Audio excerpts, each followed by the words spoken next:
Good day and welcome. I'm Derek Fildebrandt, publisher of the Western Standard. Today is February 4th, 2026, and you're watching The Pipeline. I've got Nigel Hannaford is away this week. He was the main speechwriter for Stephen Harper, and so he's off paying tribute for the 20th anniversary of Stephen Harper becoming Prime Minister at events throughout Ottawa, the unveiling of the portrait. So he's not with us today. In his place is the much older and much more distinguished David Wiechnik, Western Standard's business and energy reporter. Thanks for having me. And on the usual roundup, Western Standard senior news editor Dave Naylor. Hello, Dirk. You filling in for Cory Morgan, though. We've got from an undisclosed location in prison. He's not dead. Jeffrey Epstein. Yeah. Oh, that is. You've hit a new low on your intros, Derek. You're alive. I knew you didn't kill yourself. I wasn't even completely sure someone else. I completely convinced someone else. It'll be a great made for TV. I knew you're alive.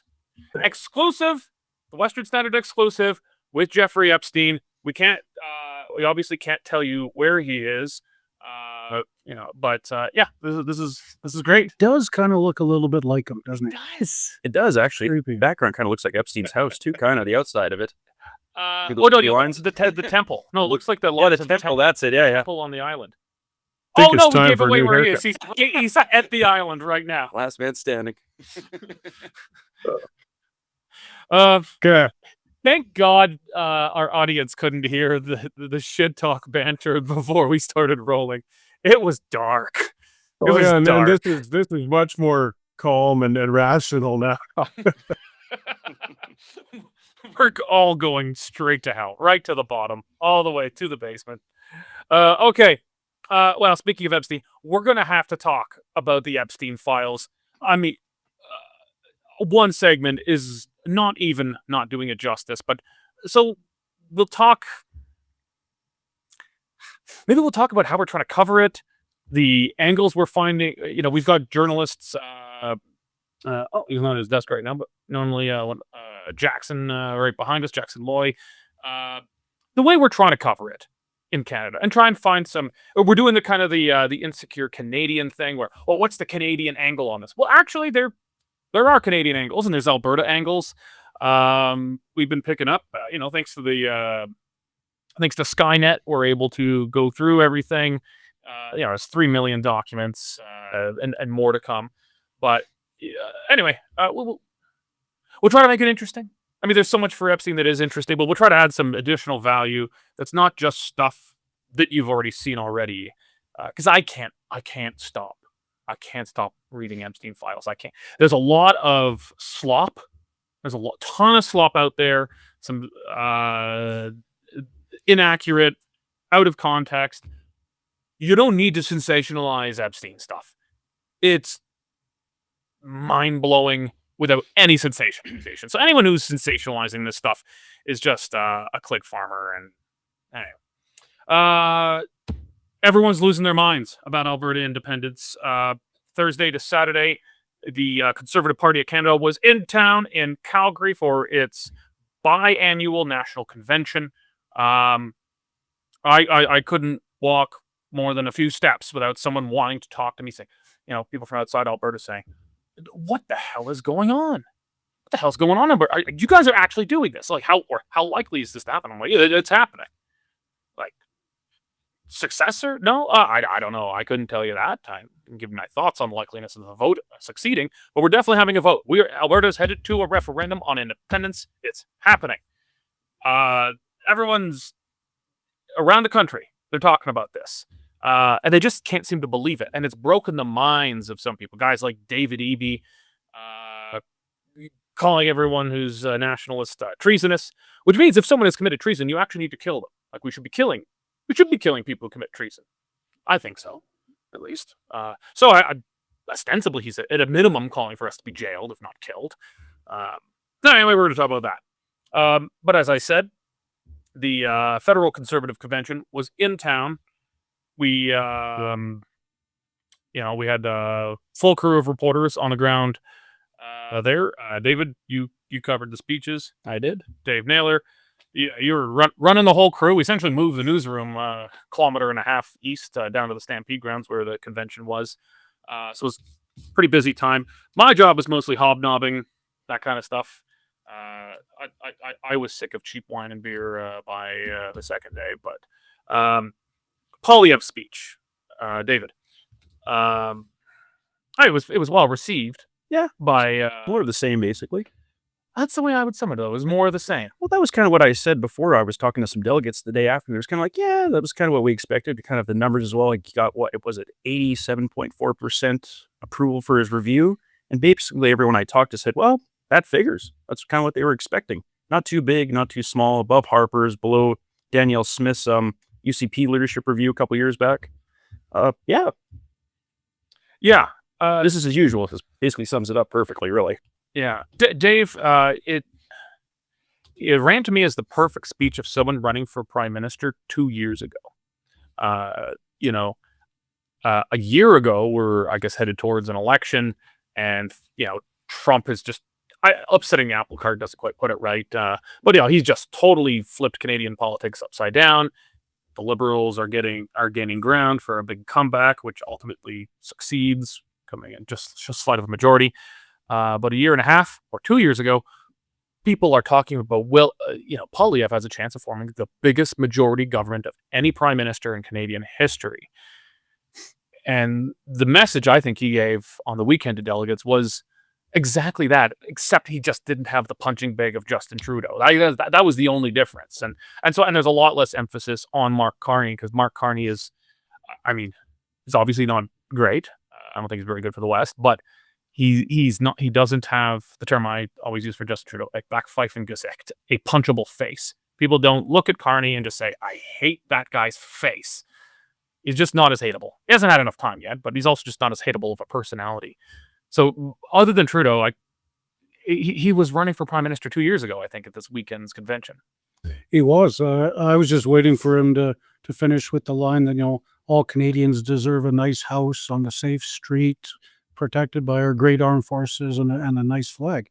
He didn't. Oh, axe attacks, stop the crime. Yeah, he was less soundbitey, putting a tag on anything or giving nicknames to people, trying to appear more statesmanlike. Yeah, he did showed emotion. Choked up when he was talking about his autistic daughter speaking for the first time. I had to choke back a tear. So it was a speech that went on too long, 50 minutes. It was a speech that didn't cover any new topics. It was a speech that I thought didn't cover the Alberta independence threat enough. But at the end of the day, it was a good speech from where he was at, and the delegates liked it. And it ended up with 87.4%. But I was hoping for more. Yeah. Cory, let's talk about what he did not talk about. The way I put it was, I didn't disagree with really anything he said, for the most part at least. But he didn't say what needed to be said. He very tangentially touched on that there's independence movements in Quebec and Alberta now. That's a failing of the Liberals. Okay. But his message was more or less, elect me, everyone will like me, and then these problems go away. He said exactly what I expected on Alberta independence, which is, I understand there's grievances, but me being elected ends those grievances overnight. And that's not the case. Do I think it takes away kind of the punching bag of having a Ontario and Quebec-based Liberal government in Ottawa? Yeah, it takes that away. That grievance is gone.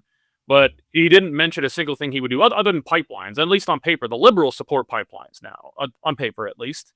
But he didn't say an equalization. You know what? I'm not going to give you everything you want. We're not going to get rid of it, but we're going to make equalization more fair. He didn't talk about you're hugely underrepresented in the House of Commons and wildly underrepresented in the Senate. That's something we should address. No solutions presented at all, other than these problems go away simply by having me in the Prime Minister's chair. he didn't talk about Trump, really. And I don't actually know how he should talk about Trump in a way that's politically smart. A significant number of conservatives in Canada back Trump, and don't take kindly to criticism of him. But at the same time, a lot of people, not just kind of elbows up boomer liberals, a lot of people are like, well, yeah, but the guy's threatening to annex us. We have to have a robust response. How do you react to him? I don't know how we should respond, but he has still not really found his voice about how to respond to Trump. And then one of the issues that's animating huge numbers of Canadians, well beyond even just a conservative base now, is immigration. Not a word, at least that I can remember, about that. Like, not a word. Yet, like, voters like me are not even going to consider voting for a party that's not hardline on this, let alone ignores the problem's existence. So those are kind of the big things: Trump, independence, and immigration, where he either very lightly glazed over it or didn't touch it at all.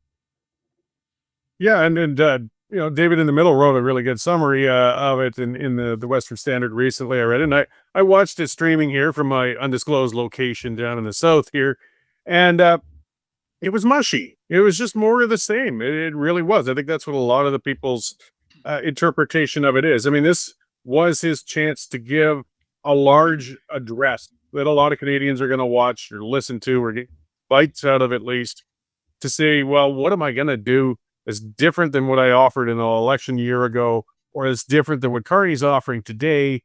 And he came up short. He carefully avoided any hot button issues. That's that risk that comes with conservative leadership. It continues to happen. They want to out-liberal the Liberals, and maybe eventually they'll win power that way.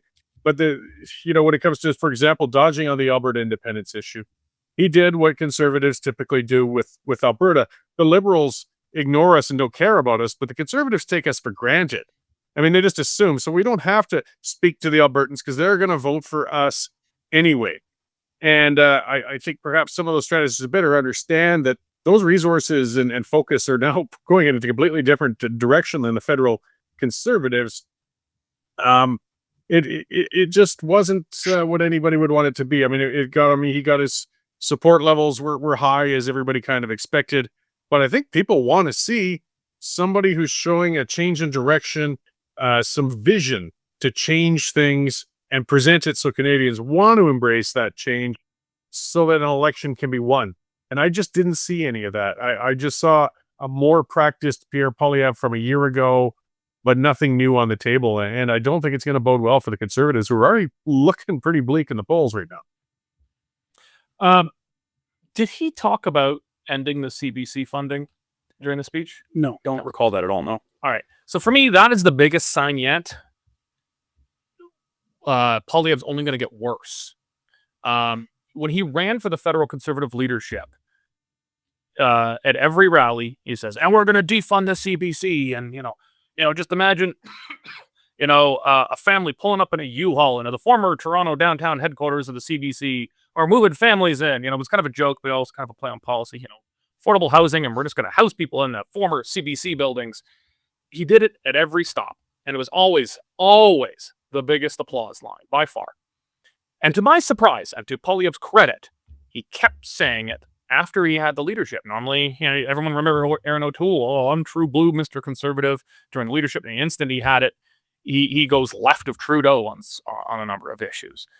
Poilievre didn't backtrack after he had the leadership. He doubled down and was good. And the Conservative numbers went up to a historic high. Just the Liberal numbers ended up higher because the NDP disappeared from the earth. He no longer talks about it. He backed away from his CBC promise at the end of the campaign, hoping it would buy him some goodwill from the CBC. Spoiler, it did not. He backed away from his promise to get rid of the media subsidies, hoping it would buy him some goodwill with the legacy media. It did not. But he is not, I thought, well, it's a conservative crowd. He's got to mention it. Like that's what everyone loves. He didn't mention it. I think the CBC pledge is dead. And I think that's a sign that he's going to take the lesson that the legacy media wants him to take, which is, for you to win, you're going to have to be a lot less conservative. You're going to have to be less of a rah-rah Alberta guy. You're going to have to become more liberal. Maybe that works, but it didn't work for Aaron O'Toole. It didn't work when, to a lesser extent, Andrew Scheer tried it. Didn't work. Stephen Harper was pretty mushy by the end of his prime ministership. Didn't work for him. It didn't work for Jason Kenney. This does not work. But yeah, I take that as a sign that Poilievre, he's lost his mojo. I hope I'm wrong, but I don't think we're going to, I think we have seen the best Poilievre. I think Poilievre we see from here on out is not going to be as good. No, I'd 100% agree on that. And like you were saying before, he is not bringing anything new. So how does he expect to win this time again? Trying to be a softer, cuddlier version of the one last time. But that playbook has been tried by almost every Conservative at some point. It very rarely works. And actually in modern Canada, it never works. Name one recently for who that's worked. I guess Doug Ford. I guess, but there's no point to his premiership at all. You may as well just have the Liberals, you may as well just have the NDP. It's so indistinguishable. So yeah, the party's in power, but to what end? We would be remiss not talking about another important speech on the weekend, and that was of Premier Danielle Smith. She actually gave a quite short speech, I thought. Yeah. Only 10 minutes. Hit on all the hard stuff. Ran through the playbook of the last 10 years of Justin Trudeau and why Albertans are upset, but she really didn't specifically phrase it in an independence way. She didn't mention it all. She didn't mention independence at all, and I thought she missed a good opportunity there too, because she was being shown live all across Canada. She missed an opportunity there to address the situation. Yeah. I thought it was funny. During her speech, she talked about some of the legislation her government's passed around parental rights and pushing back against trans madness. Hey, boys don't get to play against girls in sports anymore. And then the next day, the Conservatives narrowly defeated a policy proposal on parental rights against trans madness. Yep. Because they need a double majority. A slim majority numerically voted for the policy to parental rights against trans madness. But they need a double majority. They also need a majority of provinces. And so I guess, I don't know, Conservatives in Prince Edward Island really love boys playing against girls in sports or something. I'm picking on Prince Edward Island. I don't know if it was you. I'm just guessing it was you. Prince Edward Island. Here's the camera. Hey, stop moving the camera. Prince Edward Island. Your creepy island. I think Jeffrey Epstein, who's on our show here, is actually coming to us from Prince Edward Island. That's where Jeffrey Epstein's moved. Okay. Nobody thinks to look at. No one will suspect it. Actually, no. What's that? Sable Island or something? It's a part of France, right off the coast of Nova Scotia or something. Miquelon and Saint Pierre, I think. Saint Pierre Miquelon. Yeah, and then and there's one called Sable Island. It's full of horses for some weird reason I don't understand. I don't know. I'd be looking around there for weird temples in Cory. Okay. Anyway, that was my diversion. Okay, so we touched on a bit. Independence. The place is full of people. It's funny that Alberta Conservative, UCP conventions, are actually bigger than national Conservative conventions in Alberta. But they have a limited number of delegates, so it's a different system. Whereas in Alberta, you have a party membership, you register, you go. There's no limit. I couldn't walk 5 feet without someone I know or knows me or something from outside Alberta stopping me. And you're like, what the hell is going on? This is supposed to be a thing you guys just say over beers when you're kind of pissed off, right? You're not supposed to do it. You guys are doing this, really? Yeah, no, this is a real thing. They're gonna get the signatures very easily. They're gonna smash the threshold almost surely. We're gonna have a referendum. I'd give them, I generally say I think we got a 1 in 3 shot of success. The good money is not on a successful independence vote, but there's a real fighting chance of winning. Support levels mid-30s. The Western Standard is actually, we're putting a poll in the field later today on this. It's coming from a similar position of starting where they started in Quebec for the 95 referendum. It's a similar position where they started in the UK for Brexit. Both of those were not supposed to be successful or close. So who knows? But yeah, everyone's talking about it. BC Premier David Eby. I think really took the cake. He said this is treasonous. These people have committed treason. Not even a vague definition of treason. This didn't even fit vague definitions of treason. The media focused on the treason line, though. But I thought his other comments immediately following it were more revealing. He said they don't want to be in Canada. Okay, I'll grant you. But they don't want to be in Alberta. So Alberta nationalists don't want to be in Alberta, and they're not Albertans. I don't know. I don't agree with the Quebec nationalists, but I'm pretty sure they're Quebecers, and I'm pretty sure they want to be in Quebec. They just don't want Quebec in Canada. The Scottish nationalists. I'm pretty sure they're Scots. Actually, some of them are not. That's a different topic. But the bulk of them are Scots, and they want to be in Scotland. It was madness.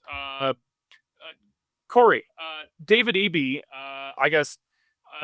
The national media loved it, though. He was their darling. Some of them, you'd have them nodding along. Yes, it is treason. Others saying, well, maybe it's not technically treason, but these guys are treasonous. And David Eby is Captain Canada.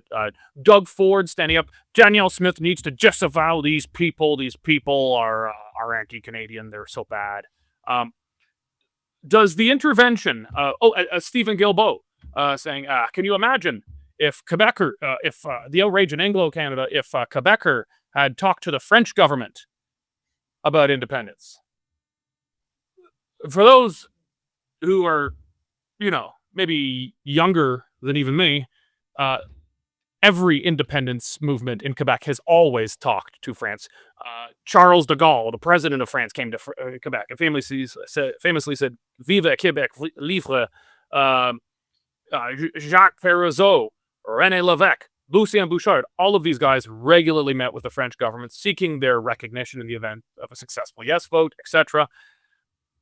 So, Cory, how helpful is Stephen Guilbeault, Doug Ford, and David Eby to Alberta nationalists right now? Oh, they're brilliant. You couldn't ask for anything more as an independence advocate than outsiders being unreasonable, labeling you, even people, if they were thinking about it, you're just considering it, but then you hear that vitriol, that attitude, that dismissiveness, that's pushing people over to the yes side. Keep it up. I mean, they're highlighting, as you pointed out, the double standard. I'm sure there were probably a handful of people called Quebecers traitors when their independence movements were going, but nothing like what we're seeing today. Like, they are, as you said, they're losing their minds. They're coming out of the woodworks.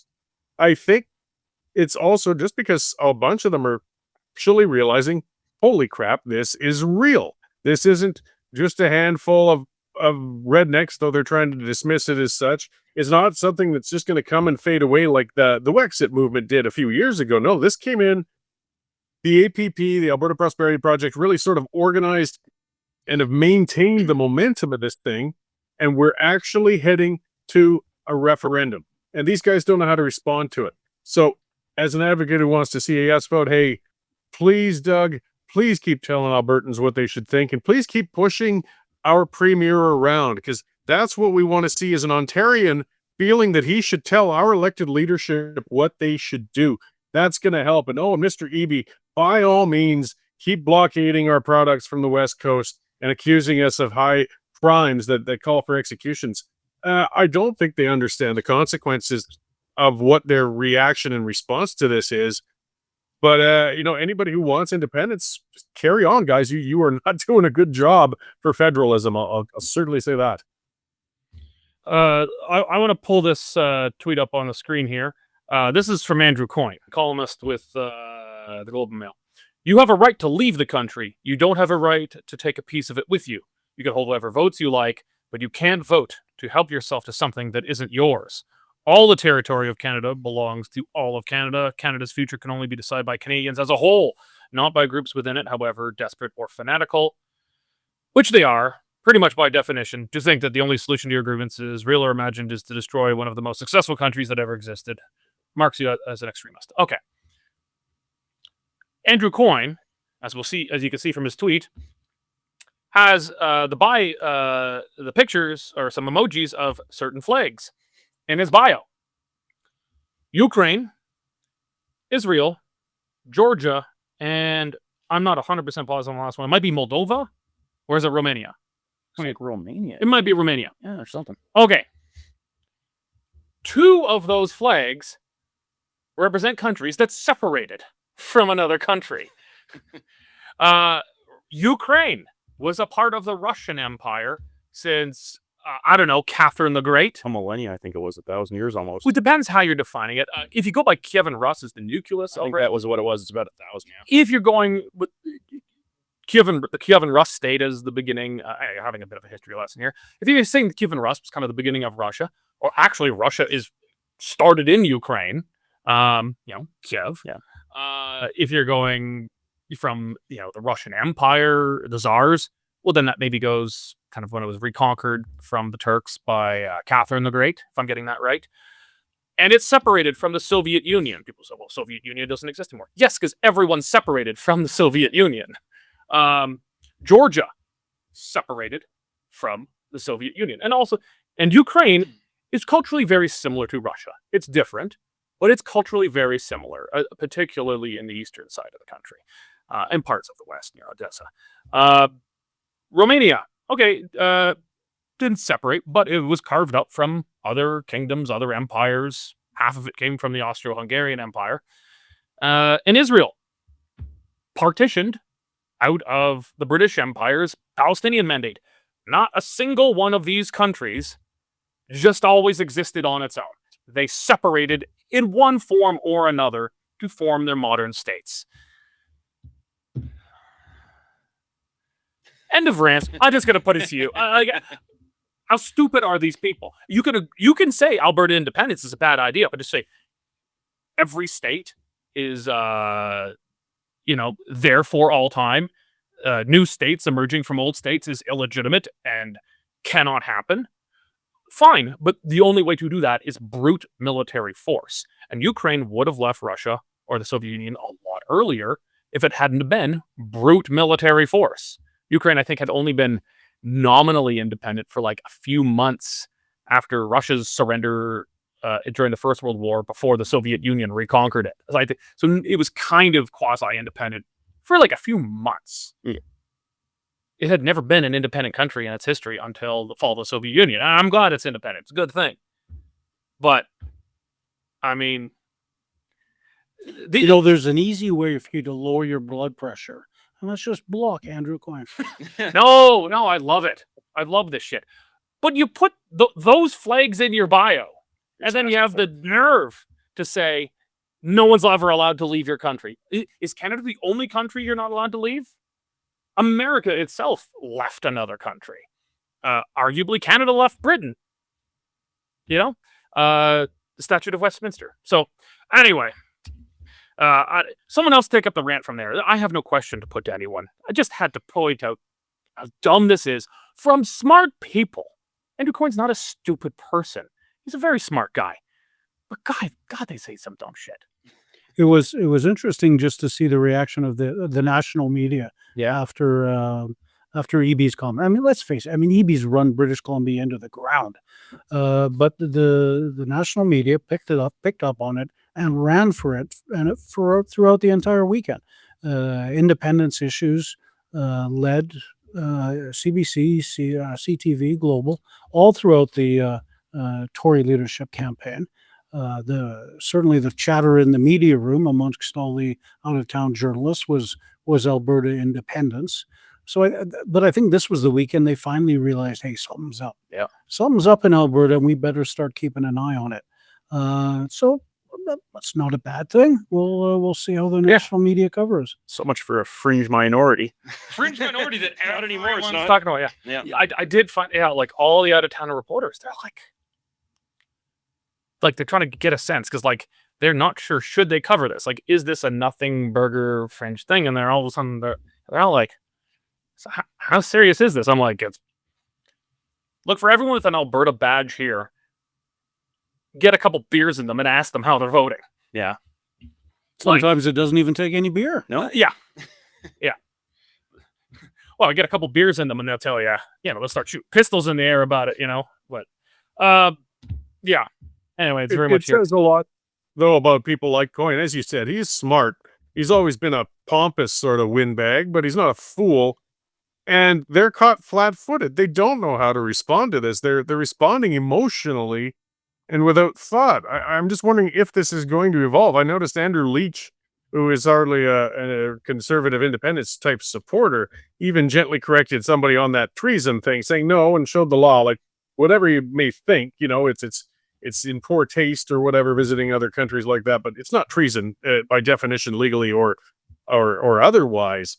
But these pundits, they really, I think, all their lives just never took Alberta seriously. Never thought there would ever be a serious movement of those, the colonies out there in Alberta to want to break away. And now that they see it's real, it's really got them gobsmacked. And their better reaction would have been to do nothing and think about it for a little while first. But thanks to the beauty of X, guys like Coyne can just spit their thoughts out as soon as they pop into their head. And it's not doing Andrew any favors, but it's certainly, again, doing the independence movement wonders. Cory's never spit thoughts out onto Twitter as soon as it comes in. Is it at all? I'm just worried. I'll be honest, because Derek's really wound up now, and we haven't even got to Epstein. That's true, actually. Yeah. Holy cow! Buckle up, everybody. I was just looking at my show notes. I was like, oh shit, we're just getting started. Okay, Epstein. Put them all in the wood chipper. There's so many rabbit holes to go down, and so many of them lead to real things. Some of them are going to lead to some crazy stuff. It's understandably so. There's stuff like Baal, the kind of a demon god from Mesopotamia. Baal, depends how I pronounce him. That actually was like a weird copy error. That actually was supposed to say bank number. So I don't think that's actually one. Yeah, there's a lot of misinformation. Yeah, well, that one I can at least understand because that's like a scanning issue. The original document does not show that, but that is what was released. So I kind of get why people went down that rabbit hole. But guys, there are so many real rabbit holes here. There's just nowhere to begin. My general thought, though, is we are governed by a bunch of evil pedophiles. It's true. Here, I'll switch to this camera for a second. To a lot of you, I owe you an apology for dismissing you as crazy conspiracy theorists. My time from the Canadian Taxpayers Federation, my time in politics, 6 years of the Western Standard. A lot of you I've called batshit crazy, and some of you are. Some of you are definitely batshit crazy. But a lot of you just came across as crazy because what you were saying was crazy. But it's true! It's freaking real! It's freaking real! It was way more evil. It was way more maniacal than I could have possibly thought. And I'm a pretty cynical guy. Much of the time, at least. I kind of half-jokingly thought we need a great terror like the French Revolution where just the royals and aristocrats, we chop all their heads off. But, because they're pedophiles, the wood chipper is more appropriate. So instead of guillotines in the public square, we just throw them all into wood chippers. I'm joking. But I'm not sure what the hell do we do? The whole governing elite of America, notably, we're not cool enough. We're all kind of the Elon Musk in Canada. We're cool enough to be invited to Epstein Island. There was only a few guys mentioned. There was very little Canadians actually found. Yeah, no Trudeau, was there? Yeah. Oh, I was going to say something, but I'll get sued. But he's been a teacher. So, I'm not. This. Why don't we talk about some of the stories that we've written? Yeah. We've got repeated mentions of Calgary and Edmonton. When Epstein asks the guy, "Where are you?" "Oh, I'm in Calgary." "Is it fun?" "No, definitely not." There's that's the worst thing Epstein's done. Is slay Calgary. Slay Calgary. We're not fun at all. And in all seriousness, it's likely to cost British Prime Minister Keir Starmer his job. This is all over a guy called Peter Mandelson, who is a good friend of Epstein, who Epstein gave $75,000 to while Mandelson was a Labour government MP. Now the question is, did he, not even an MP, also a cabinet minister. The question now under police investigation in England is, did Mandelson give Epstein secret economic insights? So Starmer then appoints him U.S. ambassador, knowing full well his connection to Epstein. Andy Starmer had to admit that today in the British House of Commons. He is under immense pressure to resign. Another story today, they found evidence from a stripper in Rachel's Strip Club in Florida, Palm Beach. Palm Beach, Florida. It looks like a really nice establishment. It's got a steakhouse next to it. So we have to look up this stuff, as part of the research. Oh, but I sent a reporter. Well, we could. Good. Yeah. But this Multiple. stripper from Rachel's strip show was hired by Epstein to go to a party in his house in Palm Beach. She said she for $10,000 she did a dance with him and Prince Andrew, and then had a threesome with Prince Andrew and Epstein. So Prince Andrew's paid a big cost. He's no longer Prince Andrew. He's Andrew Mountbatten Windsor, and he's been kicked out of his castle house, and he's living in a farm lodge now in Sandringham. So he and Starmer are going to face huge consequences. Woodchipper. We found a very disturbing note from a renowned biologist to Epstein talking about child castration and turning young boys into, quote, feminine men As young as 3. as young as 3. I mean, you're quite right, Mark. This stuff is just very, very dark, and there's no end to it. I mean, you could be a reporter and spend the next year coming up with it. What is not in doubt anymore is Epstein's influence with a high level of governments across the world. He's assumed to be a Mossad agent. He's also apparently a KGB agent. That one is almost certainly misinformation. Yeah, Throw us that's off the exactly trail. what I was I don't think anyone's actually believing that one. But that's what they're trying to. That's the kind of shiny thing they're throwing over here now to get us off the trail. tactic. Yeah, it looks like Trump's going to bomb the hell out of Iran to try and get people distracted. But Jackson behind us, he will not get distracted. He will be continuing going down the rabbit holes. There he is, right? Right. Oh, you just blocked him. Yeah. There we go. There he is. Oh, he's not eating noodles. Yeah.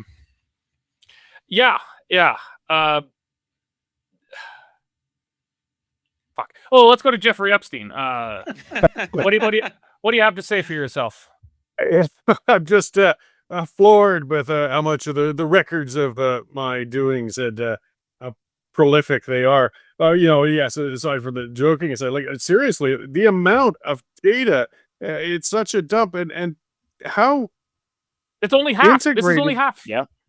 Oh yeah, how good stuff is integrated still this under guy review. was with people in power. I mean, it wasn't a conspiracy. I think not everybody he associated with necessarily did misdeeds, but boy, you just don't want to be on any list this guy had anything to do with, and it seems as if he crossed paths with every powerful business and political leader in the world multiple times. Dave was mentioning Mandelson and the stuff in it. I mean, he was mentioned in the files, 5,600 times. That's just one guy, one association. I mean, the documentation of all of this too, which again lends credibility to maybe he was working for another interest to hold leverage over a lot of powerful people. I'm like you, Derek. I kind of dismiss the conspiracy theorists, but this isn't a conspiracy anymore. It's right there, and it's clear we're just seeing the tip of the iceberg. I'm afraid we're going to be talking about this again. Well, and the thing is, it seems to confirm a variety of otherwise more or less unconfirmed conspiracy theories, like the whole Pizzagate thing. I always thought was totally not. But I have to admit, like, I'm not very attracted to conspiracy theories. The kind of person who is attracted to them is often just kind of weird, and I'm just like, eh. But like, there's a lot of talk about pizza and grape juice or something, and ice cream and certain kinds of cheeses, and they're clearly not talking about pizza and grape and ice cream. Like they're very clearly talking in code. So like, I'm not going to endorse the Pizzagate thing because I'm sure a bunch of it's crazy, as any kind of group chat. Everyone's following their things. There's going to be crazy people, but some of the broad outlines would have clearly some people use pizza as a code for something. At a minimum, that's a thing. And we only have half the dump. There's another, so we got 3 million documents. There's another 3 million to come, and they're still being reviewed by the FBI for what's appropriate to redact or not. Which means probably, in all probability, the second half is way more explosive than the first half. And there's been stuff with redactions where simple logical searches have been able to figure out more or less who some people are. There was one email from someone, the sender was redacted. It says, hey, enjoyed the torture video or something. Yeah.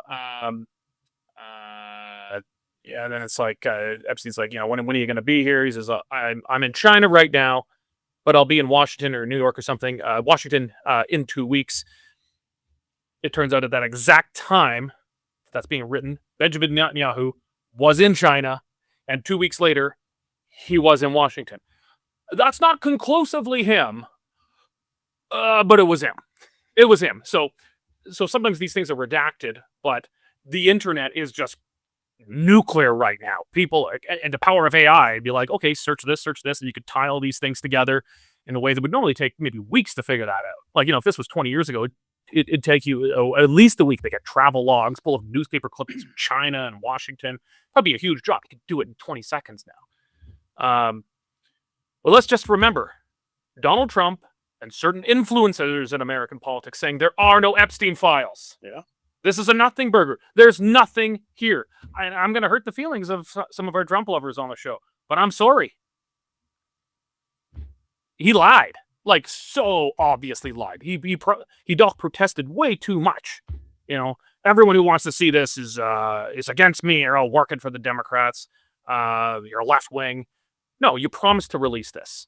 We're going to release this. It's on Pam Bondi's desk. It's going to come out anytime now. Oh, what do you mean? There are no files.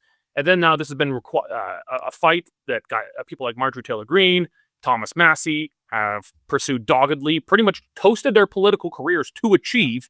But they have now done, I was talking to someone yesterday who has always talked so dismissively of Marjorie Taylor Greene. I have to admit, I kind of had to for a long time. She's nuts and blah, blah, blah, blah, blah. But she has done such a service to the world and the American public. But her political career is apparently over because of this. Everybody's lied. I find it funny that Derek says he's not a conspiracy. I know. theorist. I am You now. know, I am. No, you remember, as every single new hire for the Western Standard has to go through the history of Waco before they're allowed to sit at their desk, because Derek is so conspiracy minded about that. But two interesting news things today. Bill Gates in Australia it was interviewed down there by Australian media, and he apologized. He said he felt foolish for his friendship with Jeffrey Epstein. Says he never went to the island, just went for dinner. And he says those emails about him getting The STDs from a Russian. He says he must have written that to himself. But I mean, there was enough that ended their marriage. His ex-wife, I think it's Melinda. Melinda, yeah. Has been giving some interviews saying his relationship with Epstein killed the marriage. And I hadn't seen that one. end of the month, Mr. and Mrs. Clinton testifying on the Epstein files in Washington, D.C. That is going to What's be the over-under on if they make it there alive? that's going to be must-see TV, and I don't see them suiciding themselves. Probably not. I wouldn't think. You never know. Accidents happen. Maybe even odds on that one. Maybe. I don't know. Let's see over. Where were they going? What? Oh, nothing. Just scheduling myself. Okay. Yeah. God, that's gonna be good. That's gonna be good. You know what? But they're trained. They might just literally plead the fifth to everything. Like, Probably would. what do you do? Like, everything is just pure radiation from this. Like, you don't degrees of separation. You're still getting burned. But none of these people are going to jail. To this day, only one person has done time for these men abusing these girls, and that was a woman, Ghislaine Maxwell. Not a single man has done time, let alone gone into the wood chipper for this. I'm doubtful anyone will. There's a great editorial cartoon I saw today, and I don't know where it was from, but it was a cartoon of 6 young girls, between 8, 9, 10, 5 of them all lined up. You can see their faces. You can see all their, their hair and face. And in the background, 5 male black shadows. And I thought that just summed it up, because you're right. No males are going to get punished. And still, and only one woman. And it's mostly men guilty here, but fair number of women. But no one. Ghislaine Maxwell is the only person for whom any justice has been done. And the only reason not to execute them is simply to extract information from them. So fine, we should make deals to not throw them in the wood chipper if we can get information to lead to more convictions of other people. But there seems to be no interest in doing that. Like, why? Why is the DOJ not like tripled in size just purely to prosecute this stuff? Like, it's so obvious what's happened here. But Prince Andrew, why is he not gone through the wood chipper? Fine, he can do life in prison if he spills the beans. None of it. I'm just so confused. How did Epstein keep track of everything? And he seemed to be just like everywhere. And it's not even just politicians in Hollywood, but people in academia, like Harvard professors and that. I just saw before we came on here, there was an email, I think, from some Harvard professor to Maxwell, and he was talking about a party that they were at, and he just said, "Thank God I didn't kill anybody." And it's like, what's that supposed to mean? Like, what are these Harvard? Like, why would they be in touch with Harvard professors and that? It's the weirdest thing. It's like everywhere. And where did he have time to abuse all these girls? You know what I mean? Like, okay. That is our weak attempt to talk about the Epstein files in like 15 minutes. You know who isn't on there, though, Derek? Mel Gibson. Or Charlie Sheen, surprisingly. Or Vladimir Putin, I don't think apparently wasn't on there. Yeah, I love that the meme going around. It's like a picture of Charlie Sheen. He's got like cigarettes in his mouth, his nose, his ears. It says, surprisingly, this guy is not on the list. Mel Gibson, less surprised, is not on the list. That's why I got blacklisted from Hollywood for a bit. Yeah. Well, that and his recorded anti-Semitism videos. Yeah, I don't think that went down too well with Epstein. Oh, Okay. Well, sticking a fork in it there is just feels criminal. But we have to. We're out of time. All right. Parting shots. Start with Cory. Sorry, Mr. Epstein. I'll just go quick. I see the announcements. Carney's going to get rid of the EV mandate, get rid of the Islamophobia czar, get rid of the anti-Semitism czar. But don't celebrate, guys, because every one of those stories also has the next caveat saying, but it's going to be replaced by this, and it's going to be replaced by that. You didn't need a second sentence. You just get rid of them. So nothing's changing. He's slapping a new coat of paint on stuff. It's the same old liberal bureaucracy. Dave. it's Harpalooza week in Ottawa this week, celebrating the 20th anniversary of Stephen Harper becoming Prime Minister. There was an unveiling of what I thought was an absolutely excellent portrait of him, and he gave an eloquent speech. He was funny, it was just a great speech. And as I'm watching it, all I can think of is, how did he lose to that mop-haired Muppet Trudeau? Can't get over that. Good question. Mr. Wiechnik. Oh, I don't really have one. I'll just say check out my new column on the Western Standard website about the Conservative Convention and conservatism in Canada in Journal. What do conservatives conserve? Apparently nothing but liberalism. All right. And I'm just, are we out of time for the bets we have on the board about who Trump attacks next? Are we at a time, or is there still more time? Still more time in the bet? Yeah. I thought it was like it went on forever. Yeah, until he actually goes. No, there's a time limit. America will eventually attack every single one of those countries. I wouldn't think about. There's a time limit on it. It's like, will he attack them by this time? But yeah, it's looking like they're going to attack Iran again. I mean, they're about as bad a regime as you get, but that's not why we should attack countries, or why America should attack countries. America should attack countries if it's in America's interest to do so. It clearly isn't. I think this is doing the bidding of others, and this is to be a distraction from Epstein, because you saw Trump saying, it's time for the country to move on. Like, he keeps on saying this. It's time to move on. There's nothing to see here. We've only begun to go through this stuff. There's so much to see here. And just don't be distracted. They want to waste Western lives fighting other people's wars, and to distract us from what's happening right here. and that a wild number of our elites, except for Elon Musk, because he's not cool enough apparently to go to the island, and he seems to genuinely not understand what was going on the island. He just knew it was a good time, but trying to distract us from the fact that it seems that a huge part of our governing, our business, and social elite are monsters and deserve little better than the woodchipper. So that's it for me. David, Mr. Epstein. I'm Dave, by the way. He's David. Yes. Just letting Oh, yes. letting the viewers know. Yeah, it's I normally just call you Wiechnik. Makes sense. And of course, Mr. Epstein from off the small island off the coast of Nova Scotia. And John on production. Thank you very much. Thank all of you for joining us today on the Pipeline. Remember, the Western Standard is only $10 a month or $100 a year for unlimited access to all Western Standard content. Get past the pesky paywall and support the work that we're doing. Thank you very much for joining us today, and God bless.